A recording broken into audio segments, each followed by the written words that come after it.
గండిపేట అంటే ఉస్మాన్ సాగర్, హిమాయత్ సాగర్ నుంచి నగరానికి తాగునీటిని వాడుకున్నామన్న సంగతి రాష్ట్ర ముఖ్యమంత్రి నేను చెప్పదలుచుకున్నా.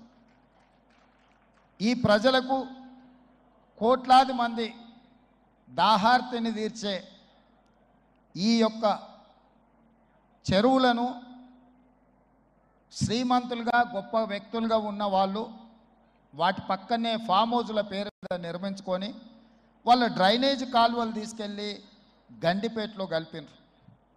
నేను ఇక్కడ వేదిక మీద ఉన్న పెద్దలతో పాటు ఇక్కడ వచ్చిన భక్తులను నేను ఒకటే మాట అడగదలుచుకున్నా. ఇవాళ వాళ్ళ విలాసవంతమైన జీవితం కోసం నిర్మించుకున్న ఫామ్ హౌజులలో నుంచి వచ్చే డ్రైనేజ్ గండిపేటలో హిమాయత్ సాగర్ తాగునీటిలో కలిపితే ఆ నీళ్ళు హైదరాబాదు నగరానికి తాగడానికి సరఫరా చేస్తుంటే వాళ్ళు నిర్మించిన అక్రమ నిర్మాణాలను వదిలేస్తే ఇక నేను ప్రజాప్రతినిధిగా విఫలమైనట్ట కాదా మీరు ఒక్కసారి ఆలోచన చేయండి.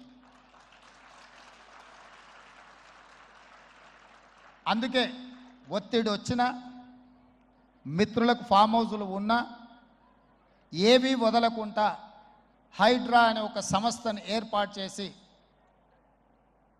తెలియకుంటేనే ప్రజాప్రతినిధులం కొన్ని మన దినచర్యల్లో భాగంగా కొన్ని తప్పిదాలు చేస్తుంటాం. తప్పులు తెలవకుంటేనే కొన్ని తప్పులు జరిగిపోతుంటాయి. మరి ఆ ఖాతాను సవరించుకోవడానికి, ఆ బ్యాలెన్స్ షీట్ను సవరించుకోవడానికి తెలిసి కొన్ని మంచి పనులు చేయాలని నేను ప్రగాఢంగా విశ్వసిస్తున్నా, నమ్ముతున్నా. ఆ తెలిసి చెయ్యాలనుకుంటున్న మంచి పనుల్లో భాగము ఈ చెరువులను చెరబట్టిన వాళ్ళ నుంచి విముక్తి కలిగించాలన్న ఏకైక లక్ష్యంతోనే ఈరోజు చెరువులను ఆక్రమించుకున్న వాళ్ళను ఎవరిని వదలకుండా ఉక్కు పాదంతో అణిచివేయాలన్న ఆలోచన, అందులో నిర్మాణాలను ఏ ఒత్తిడి వచ్చినా వెనక్కి తక్కకుండా తొలగించాలన్న ఆలోచనతోనే ఈరోజు ఈ చెరువులలో ఉన్న అక్రమ కట్టడాలను కూలగొడుతున్నాము.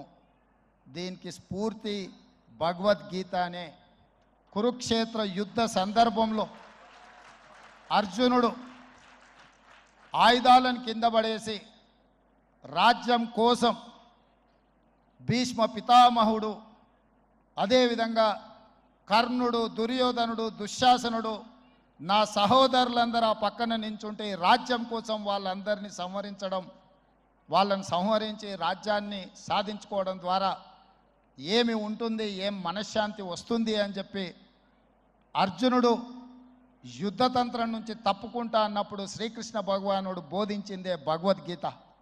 చంపేదెవరు, చంపించేదెవరు, లోక కళ్యాణం కోసం నీ బాధ్యతను నెరవేర్చాల్సిందే. ధర్మం బ్రతకాలి, అధర్మం ఓడాలి అంటే నువ్వు యుద్ధం చెయ్యాల్సిందే అనే యుద్ధ నీతిని ఆ రోజు అర్జునుడికి బోధించింది శ్రీకృష్ణ భగవానుడు. ఇవాళ ఆ శ్రీకృష్ణ భగవానుడి బోధనానుసారమే ఈరోజు ఈ చెరువులను కాపాడే కార్యక్రమాన్ని నేను తీసుకుంటున్నా. సామాన్య ప్రజల్ని వేధించే, భయభ్రాంతులకు గురి చేసేటువంటి పద్ధతులలో మీరు ఆలోచన చేస్తుందా రేవంత్ రెడ్డి అని చెప్పి అడుగుతా ఉన్నాం. ఇవాళ నువ్వేదో అనుకుంటున్నావు, ఏదో స్వచ్ఛమైన, నీతివంతమైన, స్టబ్బన్గా ఉండే ఆఫీసర్ అని చెప్పి ఇవాళ కలెక్టర్ ఇవాళే కలెక్టర్ కాలే, అనాదిగా కలెక్టర్ ఉన్నారు అక్కడ. ఏ కలెక్టర్లు పర్మిషన్ ఇచ్చిండ్రు, ఏ జిహెచ్ఎంసీ పర్మిషన్ ఇచ్చింది, ఏ ఉడా పర్మిషన్ ఇచ్చింది, ఏ ఆఫీసర్ దాన్ని రిజిస్ట్రేషన్ చేసిండ్రు, ఇవన్నీ ఒక్క ఏళ్ళు చూపించే ప్రయత్నం చేస్తే 4 ఏళ్ళు చూపిస్తాన విషయాన్ని మర్చిపోకు. ఆనాడు కూడా టీఆర్ఎస్ పార్టీ ప్రభుత్వం ఏర్పడిన నాడు అయ్యప్ప సొసైటీలో ఇట్లా ఇల్లు కూల్చేసే ప్రయత్నం చేసిండ్రు, 4 రోజులకి తూకం ముడిచిండ్రు. ఆ తదుపరి ఏం చేసిండ్రో ఆనాటి హైదరాబాద్ ప్రజానికానికి తెలుసు. ఇవాళ మీరు కూడా ప్రజల సమస్యలు పరిష్కరించే దమ్ము లేక, వాటి మీద చర్చించేటువంటి వెసులుబాటు లేక ఇవాళ ప్రజలు డైవర్ట్ చేయడం కోసం ఇదొకటి ఎత్తుకున్నావు. దీని మీద తప్పకుండా ప్రజలు ఆలోచన చేస్తూ ఉన్నారు. నేను ఒకటే కోరుతున్నా, నీకు నిజంగా దమ్ముంటే హైదరాబాదులో ఎన్ని చెరువులు ప్రభుత్వమే మొత్తం పూర్తి చేసి, బతుకమ్మ కుంట ఎవరు పూర్తి చేసిండ్రు? ప్రభుత్వం పూర్తి చేసింది. ఇలా కరీంనగర్లో ఒక 4 చెరువులు ఉండే, ప్రభుత్వం పూర్తి చేసింది. ప్రభుత్వం పూర్తి చేసిన చెరువులన్నీ ఇవాళ ప్రభుత్వమే ఈ ఎఫ్టీఎల్ జాగాలలో పర్మిషన్ ఇచ్చిన శ్వేతపత్రం విడుదల చేయాలి.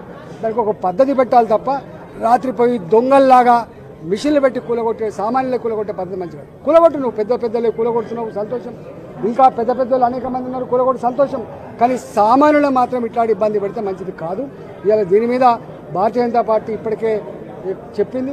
ఇవాళ ప్రతిదానికి ఓ సిస్టమ్ ఉంటుంది, ఓ చట్టం ఉంటుంది.